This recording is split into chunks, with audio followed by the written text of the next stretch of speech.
देता हूं। साथियों, देश में जिस तरह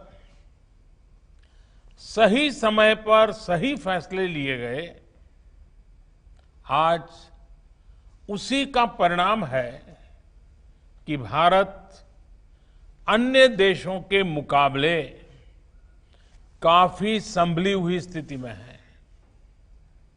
आज हमारे देश में कोरोना से होने वाली मृत्यु बड़े बड़े देशों के मुकाबले काफी कम है। वहीं हमारे यहां रिकवरी रेट अन्य देशों के मुकाबले बहुत ज्यादा है और दिनों दिन सुधार भी हो रहा है। आज भारत में कोरोना संक्रमित होने के बाद ठीक होने वालों की संख्या करीब करीब 10 लाख पहुंचने वाली है। साथियों, कोरोना के खिलाफ इस बड़ी और लंबी लड़ाई के लिए सबसे महत्वपूर्ण था कि देश में तेजी के साथ कोरोना स्पेसिफिक हेल्थ इंफ्रास्ट्रक्चर का निर्माण हो।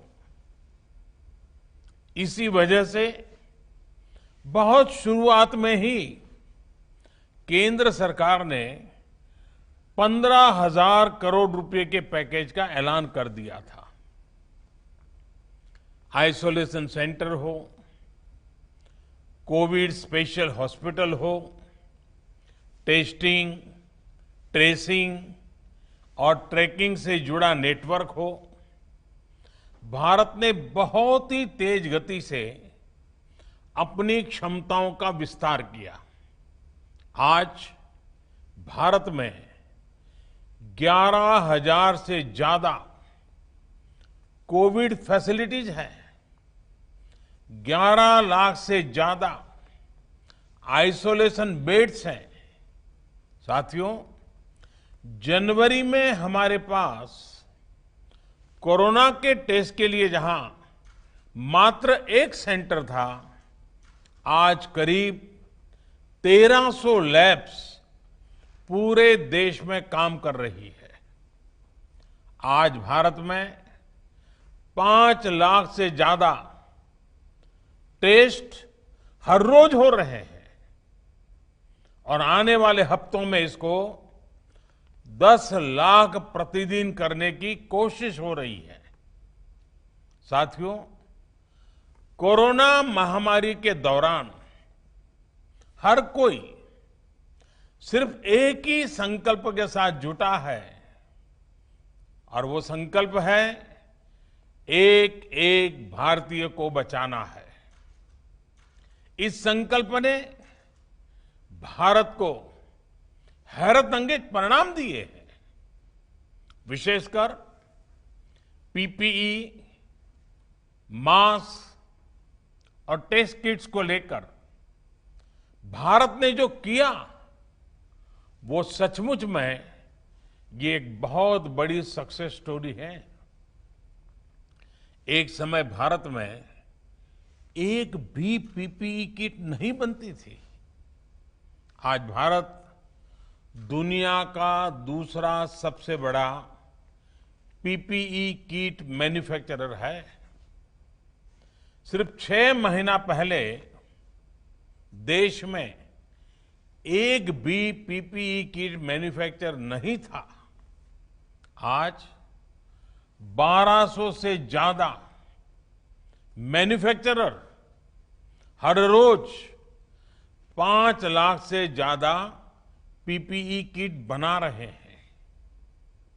एक समय भारत N95 मास्क भी बाहर से ही मंगवाता था। आज भारत में 3 लाख से ज्यादा N95 मास्क हर रोज बन रहे हैं। एक समय था जब भारत वेंटिलेटर्स के लिए भी दूसरे देशों पर निर्भर था। आज भारत में हर साल 3 लाख वेंटिलेटर बनाने की प्रोडक्शन कैपेसिटी विकसित हो चुकी है। इस दौरान मेडिकल ऑक्सीजन सिलेंडर्स के प्रोडक्शन में भी काफी मात्रा में वृद्धि की गई है। सभी के इन सामूहिक प्रयासों की वजह से आज न सिर्फ लोगों का जीवन बच रहा है, बल्कि जो चीजें हम आयात करते थे, अब देश उनका एक्सपोर्टर बनने जा रहा है। साथियों, इतने कम समय में इतना बड़ा फिजिकल इंफ्रास्ट्रक्चर खड़ा करना कितनी बड़ी चुनौती रही है, इससे भी आप भली भांति परिचित है। एक और बड़ा चैलेंज था कोरोना के खिलाफ लड़ाई के लिए देश में ह्यूमन रिसोर्स को तैयार करना। जितने कम समय में हमारे पैरामेडिक्स, आशा वर्कर्स, एएनएम, आंगनवाड़ी और दूसरे हेल्थ और सिविल वर्कर्स को ट्रेन किया गया, वो भी अभूतपूर्व है। आज अगर भारत की कोरोना से लड़ाई को देखकर दुनिया अचंभित है, बड़ी बड़ी आशंकाएं गलत साबित हो रही हैं, तो उसका एक बड़ा कारण हमारे ये फुट सोल्जर भी है।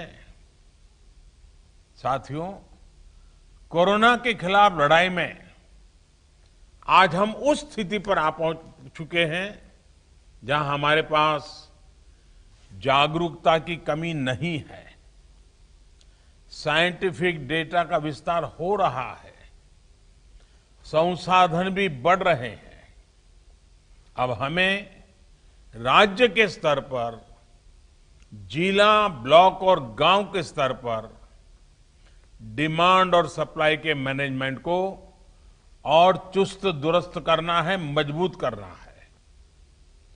हमें मिलकर नया हेल्थ इंफ्रास्ट्रक्चर तैयार करना ही है, जो हमारे पास गांव-गांव में सरकारी और प्राइवेट डिस्पेंसरीज हैं, क्लिनिक हैं, उनको ज्यादा सक्षम भी बनाना है। ये हमें इसलिए भी करना है ताकि हमारे गांवों में कोरोना से लड़ाई कमजोर न पड़े। अभी तक गांवों ने इसमें बहुत अच्छा प्रदर्शन किया है और इसके साथ ही हमें इस बात का ध्यान रखना है कि हमारे कोरोना योद्धा किसी तरह की थकान का शिकार न हो। हमें नए और रिटायर्ड जो भी प्रोफेशनल्स इस सेवा के लिए आगे आना चाहते हैं, ऐसे प्रोफेशनल्स को हेल्थ सिस्टम से जोड़ने के लिए भी लगातार काम करना होगा। साथियों, आने वाले समय में बहुत सारे त्योहार आने वाले हैं। हमारी ये उत्सव उल्लास का कारण बने, लोगों में संक्रमण न फैले, इसके लिए हमें हर सावधानी रखनी है। हमें ये भी देखते रहना होगा कि उत्सव के इस समय में गरीब परिवारों को परेशानी ना हो। प्रधानमंत्री गरीब कल्याण अन्न योजना का लाभ हर गरीब परिवार तक समय पर पहुंचे, हमें ये भी सुनिश्चित करना है। साथियों, हमारे देश के टैलेंटेड वैज्ञानिक कोरोना वैक्सीन के लिए तेजी से काम कर रहे हैं, लेकिन जब तक कोई प्रभावी दवा या वैक्सीन नहीं बनती, तब तक मास्क, 2 गज की दूरी, हैंड सैनिटाइजेशन की हमारा एकमात्र विकल्प है, एक प्रकार से एकमात्र हथियार है। हमें खुद भी बचना है और घर में छोटी बड़ी आयु के सभी परिजनों को भी बचाना है। मुझे विश्वास है कि कोरोना के खिलाफ लड़ाई हम सभी मिलकर लड़ेंगे भी और जीतेंगे भी। एक बार फिर इन हाईटेक सुविधाओं के लिए बहुत बहुत बधाई देता हूं। आप सबका भी हृदय से बहुत बहुत आभार।